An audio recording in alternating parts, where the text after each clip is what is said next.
ሰላም እንዴት ናችሁ? ዚዙ ደምክስ ነኝ ከሃው ቱ ደምክስ። እንኳን ለዲቪ 2025 በሰላም አደረሳችሁ። የዛሬ ዓመት የነበረውን ቪዲዮ አይታችሁ ከነበረ በጣም ብዙ ሰዎች ደርሷቸዋል። ከዚህ በተጨማሪም ቴሌግራም ላይ ግሩፕ ከፍተን ወደ 500 የሚሆኑ የዲቪ አሸናፊዎች በጣም ብዙ ጥያቄዎችን እየተወያየን ነበር። ከነዚህ ውስጥ ደግሞ ወደ 250 የሚሆኑት በውስጥ መስመር አውርተውኛል። ስለዚህ በዛሬው ቪዲዮ ካወሩ ሰዎች መካከል ዲቪ ሲሞሉ የተሳሳቷቸውን ነገሮች እናንተ ደግማችሁ እንዳትሳሳቱ በሚያደርግ መልኩ ዲቪ 2025ን የምንሞላ ይሆናል።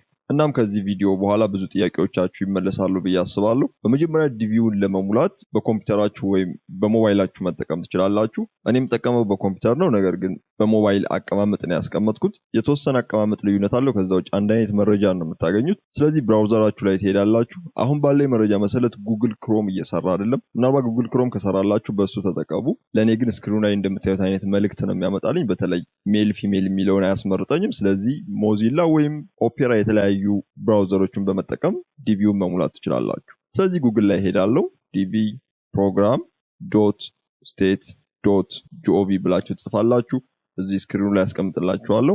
ኢንተር ሰርች በማድረግ ወደ ውስጥ እንገባለን። መጀመሪያ ላይ የምታዩት ዩኤስ ዲፓርትመንት ኦፍ ስቴት የሚለው ኤሌክትሮኒክ ዳይቨርሲቲ ቪዛ ፕሮግራም የሚለው የመጀመሪያው ዌብሳይትን ታገኛላችሁ። https://dvprogram.state.gov ይላል። እሱን ክሊክ በማድረግ ወደ ውስጥ እንገባለን። ወደ ውስጥ ሲገባ የሚታየው የመጀመሪያው ዌልካም ስክሪናችን ይሄን ይመስላል። መጀመሪያ ላይ የምታገኙት የዲቪ 2025 ኢንስትራክሽን ወይም አሞላሉና ህጎቹን ነው። ምናልባት የኔን ቪዲዮ አይታችሁ ከሆነ እንዴት ነው ፎቶ መቁረጥ ያለብኝ፣ ምን አይነት ህጎች ናቸው ያሉት በትምህርት በትዳር እንደዚሁም የተለያዩ ጥያቄዎቻችሁን ሊመልሱ የሚችሉ ቪዲዮዎችን ሰርቻለሁ። ሃው ቱ ደምክስ ቲክቶክ ላይ ወይም ሃው ቱ ደምክስ ዩቲዩብ ላይ ማየት ትችላላችሁ። በመቀጠል ፎቶ ኤግዛምፕል ነው፣ ስለ ፎቶ አቆራረጥ ነው። በዚህ ዙሪያ 5 ቪዲዮዎች ሰርቻለሁ፣ ገብታችሁ ማየት ትችላላችሁ። ዲቪውን ለመሙላት የምንጠቀመው ቢጊን ኢንትሪ የሚለውን እዚህ ላይ የምታዩትን በተን ይሆናል። እሱን በተን ክሊክ በማድረግ ወደ ውስጥ ገባለሁ። በመቀጠል የሚመጣልኝ እዚህ ላይ የምታዩት ገጽ ነው። ይሄ ገጽ አውተንቲኬሽን ኮድ የምናስገባበት ነው። እዚህ የምታዩት ሳጥን ላይ ከላይ የምታዩቸውን ፊደሎች አመሳስላችሁ ነው የምታስገቡት። ምናልባት እዚህ ላይ ከተሳሳታችሁ ምንም አይነት ችግር አይፈጥርም፣ ድጋሚ በማስገባት ማለፍ ትችላላችሁ። ስለዚህ እኔ አመሳሳይ ያስገባለሁ U9 X8 5 R5። በመቀጠል ከስር ሰብሚት የሚለውን ጫንና ወደ ውስጥ ገባለሁ። ፎርሙ ይሄን ይመስላል። እንደምታዩት የመጀመሪያው ፓርት 1 ኢንትራንት ኢንፎርሜሽን ነው። እዚህ ላይ የምትሞሉት የዋናው አፕሊካንት የምንለው ወይም ፎርሙ የሚሞላውን ሰው ሙሉ መረጃ ይሆናል። ምናልባት ልጅና ሚስት ያላችሁ ደግሞ በክፍል 2 ወይም በሁለተኛው ፎርም መረጃቸውን ታስገባላችሁ። እዚህ ላይ የምናየው የመጀመሪያው ኔም ነው። ስማችሁን ነው የምታስገቡት። ስማችሁን ስታስገቡት 1-2 ሰዎች አጋጥሞኛል። ዲቪ የደረሳቸው ሰዎች ስማቸውን አቃይረው ነው ያስገቡት። እናንተ የመጀመሪያው ላይ የአያታችሁን ስም፣ ፈርስት ኔም የሚለው ላይ ስማችሁን፣ እንደዚሁ ሚድል ኔም የሚለው ላይ ደግሞ የአባታችሁን ስም ታስገባላችሁ። እዚህ ቦታ ላይ በፍጹም መሳሳት የለባችሁ። ለምሳሌ እኔ የምሞላለት ልጅ የዛሬ ዓመት የሞላሁለት ነው። አሁንም ድጋሚ ነው የምሞላው። ስለዚህ ስሙ አዩብ ኑራዲስ ይማም ነው። ስለዚህ የአያቱ ስም ወይም የመጀመሪያው ላይ ክሊክ አደርጋለሁ። ይማም እዚህ ላይ ካፒታል ሌተር ተጠቀሙ። ሁለተኛው ቦታ ላይ ፈርስት ኔም የሚለው ስሙ ስለሆነ የሚገባው የልጁ ስም አዩብ ነው። ስለዚህ AYUB። በመቀጠል ሚድል ኔም የአባታችሁን ስም ነው የምታስገቡት፣ ኑራዲስ። እዚህ ላይ ያለውን የመጀመሪያውን ክፍል በትክክል ማስገባታችሁን እርግጠኛ መሆን አለባችሁ። ምናልባት ዲቪው ከደረሳችሁ 3 መመሳሰል ያለባቸው ዶክመንቶች አሉ። የመጀመሪያው ዲቪ ላይ የሞላችሁት ስም፣ ሁለተኛው ፓስፖርታችሁ፣ ሶስተኛው ደግሞ የትምህርት ዶክመንቶቻችሁ በስም መመሳሰል አለባችሁ። ስለዚህ እሱን እርግጠኛ መሆን አለባችሁ። ሁለተኛው ወደታች ዝቅ በምንልበት ጊዜ ጀንደር ነው። ጀንደር ጾታችሁን ነው የምትመርጡት። ስለዚህ ወንድ ከሆናችሁ ሜል፣ ሴት ከሆናችሁ ፊሜል። እዚህ ቦታ ላይ የሚሳሳት ሰው አይኖርም። ስለዚህ ልጁ ወንድ ስለሆነ ሜል የሚለውን እመርጣለሁ። በመቀጠል በርዝ ዴት ነው። በርዝ ዴት ላይ በጣም ብዙ ሰዎች ምናልባትም ተሳስተናል ብለው ከመጡት ሰዎች ውስጥ ከ50% በላይ የተሳሳቱት የልደት ቀናቸውን። አንዳንዶቹ በኢትዮጵያ ያስገባ አንድ ሰው ገጥሞኛል። ሁለተኛው ደግሞ የተሳሳቱት ከልደት ቀናቸው ላይ 8 ቀን መቀነስ ወይም 8 ቀን መጨመር፣ ዓመተ ምህረቱ ላይ 7 ዓመት መጨመር፣ 8 ዓመት፣ እንደዚህ አይነት ኳልኩሌሽን የለም። ስለዚህ ይሄን ለማረጋገጥ ከዚህ በፊት አሳይቻለሁ።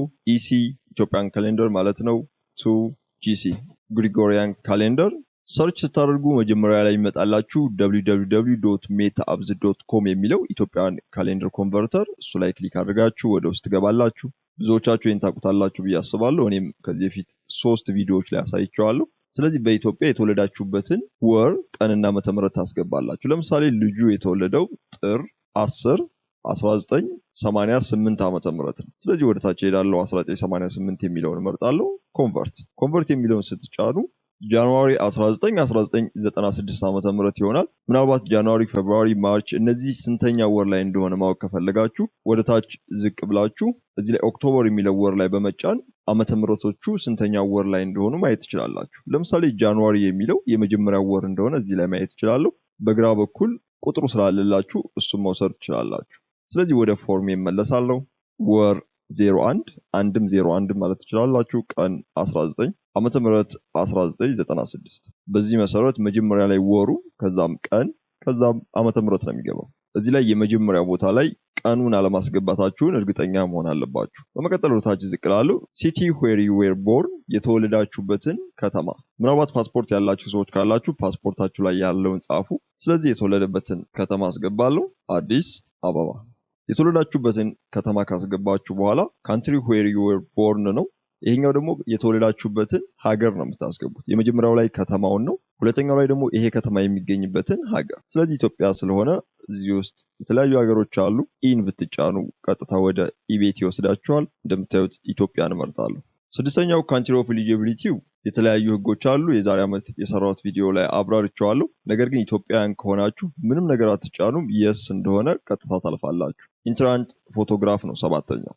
እዚህ ላይ ፎቶአችሁ በትክክል መግባቱን እርግጠኛ መሆን አለባችሁ። ምክንያቱም ዲቪ እንዲደርሳችሁ ከሚያስችሉ መስፈርቶች መካከል የመጀመሪያውና ዋናው ፎቶአችሁ ነው። ስለዚህ ፎቶአችሁ ከ240 ኪሎ ባይት በታች መሆኑን እርግጠኛ መሆን አለባችሁ። 600 በ600 ፒክሰል መሆኑን፣ እንደዚህም ደግሞ የጀርባ ቀለሙ ነጭ መሆን አለበት። እነዚህ መስፈርቶች ካሟላ በኋላ ዲቪ ፎቶ ቼከር ብላችሁ የተነሳችሁት ፎቶ ለዲቪ መሆኑን ኦንላይን ማረጋገጥ ትችላላችሁ። ምናልባት እነዚህን ስቴፖች የማታውቁ ከሆነ ወይም አሁን የጠራኋቸው መስፈርቶች እንዴት ማሟላት እንዳለባችሁ፣ እንዴት መቁረጥ እንዳለባችሁ የማታውቁ ከሆነ ቲክቶክ ላይ የተለያዩ ቪዲዮዎችን ሰርቻለሁ። እዛ ላይ ገብታችሁ ማየት ትችላላችሁ። በእርግጠኝነት ግን ብዙዎቻችሁ መስፈርቱን አሟልታችሁ ነው እዚህ ላይ መጣችሁት። ስለዚህ ቹዝ ኒው ፎቶ የሚለውን ወደታች ወርዳችሁ ክሊክ ታደርጋላችሁ።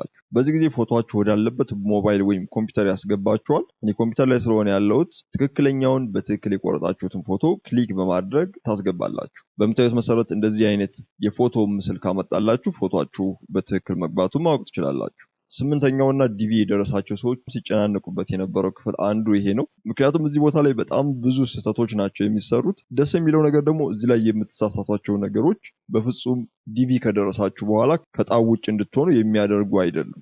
ስለዚህ የመጀመሪያው ኤ ላይ ኢንኬር ኦፍ የሚለው እዚህ ላይ የምትሞሉት አድራሻ በማን ስር እንዳለ የሚጠይቃችሁ ነው። ነገር ግን ኤ ኦፕሽናል ነው። ኦፕሽናል ነው ማለት መዝለል ትችላላችሁ። ስለዚህ ይሄኛውን ፓርት አልሞላው። ስለዚህ አድሬስ ላይን 1 የሚለው የመጀመሪያው ክፍል ላይ ያላችሁበትን ክፍለ ከተማ ማስገባት ትችላላችሁ።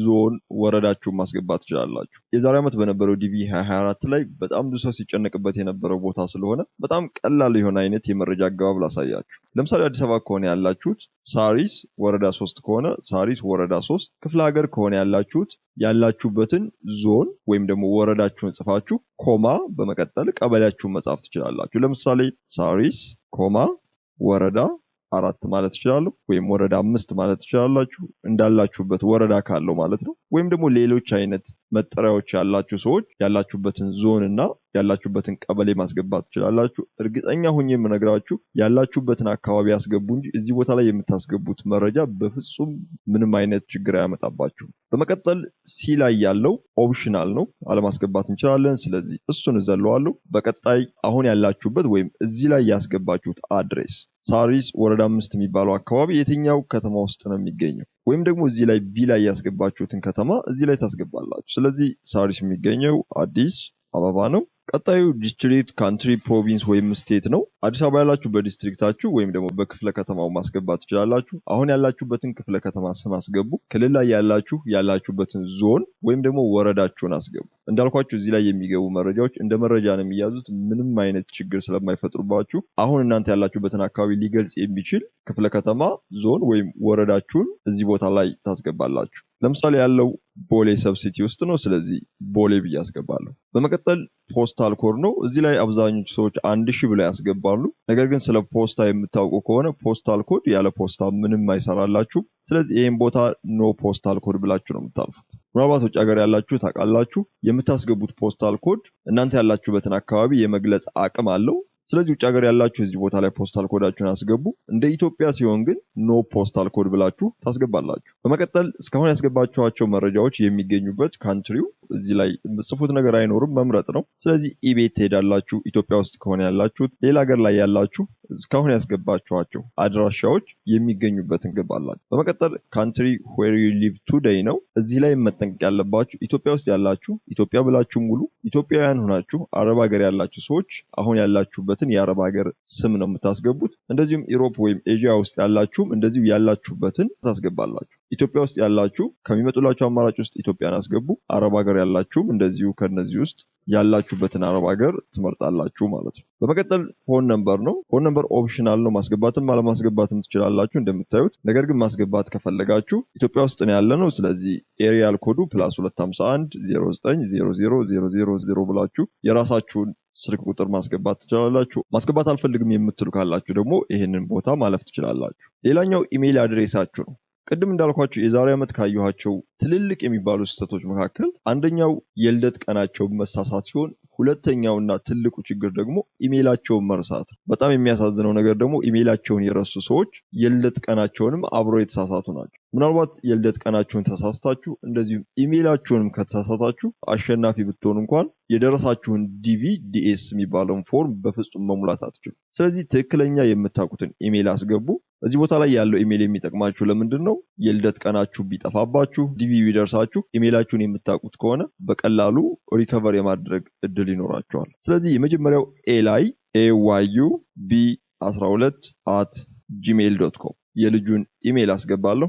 በመቀጠል ከላይ ያስገባችሁት ኢሜይል ከታችም ደግማችሁ ታስገባላችሁ። 11ኛውን ከጨረሳችሁ ወደ 12ኛ ነው የምታልፉት። እዚህ ቦታ ላይ የምታስገቡት አሁን ያላችሁን የትምህርት ደረጃ ነው። ለምሳሌ 12ኛ ክፍል ያላችሁ የምትሞሉት ሃይ ስኩል ዲግሪ ብላችሁ ነው። ምናልባት 12ኛ ክፍል ያልጨረሳችሁ ወይም ደግሞ 10ኛ ክፍል የጨረሳችሁ 10ኛ ክፍል ከጨረሳችሁ በኋላ የተማራችሁት የሙያ ወይም የዲፕሎማ ትምህርት ካለ እና በዛ ትምህርት የ2 ዓመት የሥራ ልምድ ካላችሁ ዲቪ መሙላት ትችላላችሁ። ነገር ግን 10ኛ ክፍል ጨረሳችሁ በሌቭል ተምራችሁ ወይም ዲፕሎማ ተምራችሁ የሥራ ልምድ ከሌላችሁ ዲቪ መሙላት አትችሉም። የትምህርት መስፈርቶችን በሚመለከት የዛሬ ዓመት ያለውን ቪዲዮ ወደ ኋላ ተመልሳችሁ ማየት ትችላላችሁ። እዛ ቪዲዮ ላይ በደንብ የተብራራ አሞላል ነው ያሳየሁት። በዛሬው ቪዲዮ ግን ፈጠን ለማለት እየሞከርኩ ነው። ስለዚህ በሌቭል የተማራችሁ ወይም ዲፕሎማ ያላችሁ ደግሞ ቮኬሽናል የሚለውን ትመርጣላችሁ። ዩኒቨርሲቲ እየተማራችሁ ያላችሁ ነገር ግን ያልተመረቃችሁ ሳም ዩኒቨርሲቲ ኮርስ፣ ዩኒቨርሲቲ ገብታችሁ የተመረቃችሁ ጨረሳችሁ ዩኒቨርሲቲ ዲግሪ፣ ማስተርስ እየተማራችሁ ያላችሁ ሳም ግራጁዌት ሌቭል ኮርስ፣ ማስተርስ የጨረሳችሁ ማስተርስ ዲግሪ፣ ዶክትሬት የተማራችሁ ያላችሁ ሳም ዶክትሬት ሌቭል ኮርስ፣ እንደዚሁም ዶክትሬት የጨረሳችሁ ዶክትሬት ዲግሪ። እነዚህ መረጃዎች ካስገባችሁ በኋላ what is your current marital status ነው። አሁን ያላችሁበት የትዳር ሁኔታችሁ። ያላገባችሁ ሰዎች unmarried ትላላችሁ። ያገባችሁ ሰዎች እንደዚሁም ያገባችሁት ሰው የአሜሪካ ዜግነት የሌለው ሰው ከሆነ የምትመርጡት ሁለተኛው ነው። ያገባችሁ ሰዎች ናችሁ። ያገባችሁት ሰው አሜሪካዊ ዜግነት ያለው ከሆነ ደግሞ ሶስተኛውን ትመርጣላችሁ። ሶስተኛውን የመምረጥ እድላችሁ በጣም ዝቅተኛ ነው። ምክንያቱም በጣም ውስን ሰዎች ናቸው አሜሪካዊ ዜግነት ያላቸው ባሎች ያላቸው። ስለዚህ ኢትዮጵያን ከሆናችሁ ሁልጊዜም ቢሆን ያገባችሁ ሁለተኛውን ነው የምትመርጡት። በመቀጠል የተፋታችሁ ዲቮርስ የሚለውን ትመርጣላችሁ። ባላችሁ ወይም ሚስታችሁ የሞተባችሁ ደግሞ ዊዶው የሚለውን ትመርጣላችሁ። 13ኛው እንደጨረሳችሁ ቀጥታ ወደ 14ኛው ነው የምታልፉት። 14ኛው ደግሞ ልጆች ያላችሁ ከሆነ ያላችሁ ልጆች የማደጎ ሊሆኑ ይችላሉ ወይም ደግሞ ያገባችኋት ሚስት ወይም ያገባችሁት ባል ከዚህ በፊት የወለዳቸው ልጆች ከሆኑ እነሱም እንደ ልጆቻችሁ ይቆጠራሉ። በትዳርም ያለ ትዳርም የወለዳችኋቸው ልጆችም ቢሆኑ እንደዚሁ እንደ ልጆቻችሁ ስለሚቆጠሩ መመዝገብ ይኖርባችኋል። ልጅ የሌላችሁ ባዶውን ማለፍ ወይም ዜሮ ብላችሁ መጻፍ ትችላላችሁ። እኔ ባዶ ነው የምተወው። የጋብቻ ሁኔታው አንማሪድ ስለሆነ እሱን ተመልሼ አንማሪድ እላለሁ፣ ምክንያቱም ያላገባ ስለሆነ። ስለዚህ እነዚህ መረጃዎች ከሞላው በኋላ በመጨረሻም ኮንቲኒው ነው የምለው። እዚህ ላይ ኮንቲኒው ስትሉ ሁለት ፎርም ነው የሚመጣው። የመጀመሪያው ፎርም ያገባ ያላችሁ፣ እዚህ ላይ አንማሪድ ያላላችሁ እነዚህን ሁለት ምርጫዎች መረጣችሁ፣ ወይም ደግሞ አንማሪድ ብላችሁ የልጅ ብዛት ያስገባችሁ ሰዎች ካላችሁ ኮንቲኒው ስትሉት ለልጆቻችሁ ወይም ደግሞ ለባለቤታችሁ የሚሆን ሌላ ተጨማሪ ፎርም ነው የሚያመጣው። እሱን ሰርቼላችኋለሁ። ቲክቶክም ዩቲዩብም ላይ ያለ ቤተሰብ ያላችሁ ሰዎች እንዴት መሙላት እንደምትችሉ እሱን ማየት ትችላላችሁ። ነገር ግን ያላገባችሁ ሰዎች በቀላሉ ኮንቲኒው የሚለውን መጫን ትችላላችሁ። በመቀጠል እንደምታዩት ሳመሪ ኢንፎርሜሽን የሚመጣልኝ እዚህ ላይ እስካሁን የሞላኋቸው መረጃዎች ሁሉም ስሙ፣ ጀንደሩ፣ በርዝዴት፣ ሲቲው፣ ካንትሪው ሁሉም መረጃዎች እዚህ ላይ ይመጣሉ። በትክክል መሙላታችሁን እርግጠኛ መሆን አለባችሁ። እዚህ ላይ የምታዩት መረጃ ለመጨረሻ ጊዜ የምታዩት ነው። ከዚህ በኋላ ማስተካከል አትችሉም። ስለዚህ ሞላችኋቸው መረጃዎች ትክክል መሆናቸውን በድጋሚ እያንዳንዱን ማየት ይኖርባቸዋል። በትክክል ቼክ አድርጋችሁ ከጨረሳችሁ በኋላ ከስር ያለውን ሰሚት የሚለውን ትነካላችሁ። ሰሚት አላችሁ ማለት የሞላችሁትን መረጃ ላካችሁ ማለት ነው። ስለዚህ ከዚህ በኋላ ኤዲት ማድረግ ወይም መመለስ አትችሉም። ስለዚህ እኔ ጨርሻለሁ። መረጃዎችን በትክክል እንዳስገባው እርግጠኛ ነኝ። ሰሚት እለዋለሁ። እንደምታዩት ሰክሰስ ብሎኛል። ያ ማለት ዲቪያችሁን በትክክል እንደሞላችሁ የሚገልጽ ነው። የመጀመሪያው ላይ የአያታችሁ ስም ነው የሚመጣው።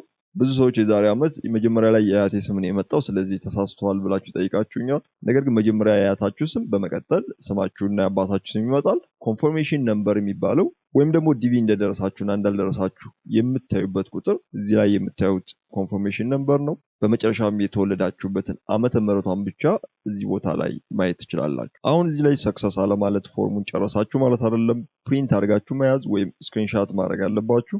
እሱን ለማድረግ ከላይ ፕሪንት የምትለውን አንድ ጊዜ ክሊክ በማድረግ ኮምፒውተር ላይ ስለሆነ ያለውት እንደዚህ አይነት መልእክት ነው የሚያመጣልኝ። ኮምፒውተር ላይ ካላችሁ እዚህ ላይ ያለው ፕሪንተር ከመረጠባችሁ ሴቭ አስ ፒዲኤፍ የሚለውን ነክታችሁ ሴቭ በማለት ኮምፒውተራችሁ ላይ ማስቀመጥ አለባችሁ። ሞባይላችሁ ላይ ከሆነም እንደዚሁ ሴቭ በማለት መምረጥ ትችላላችሁ። በመጀመሪያ ግን ስክሪንሻት በማድረግ ውጤታችሁን ሞባይላችሁ ላይ ማስቀመጥ ይኖርባችኋል። ስለዚህ ዲቪ 25 ሞልታችሁ ጨርሳችኋል ማለት ነው። ከዚህ በኋላ የሚጠበቅባችሁ ሜይ ወር ላይ ውጤቱ ይወጣል። እዚህ ላይ ያሉትን መረጃዎች ይዛችሁ ዲቪው እንደደረሳችሁና እንዳልደረሳችሁ ማየት ትችላላችሁ ማለት ነው። የዛሬው በዲቪ ዙሪያ የሰራሁላችሁ ቪዲዮ ይህን ይመስላል። ጥያቄ ካላችሁ ኮሜንት ላይ አስቀምጡልኝ።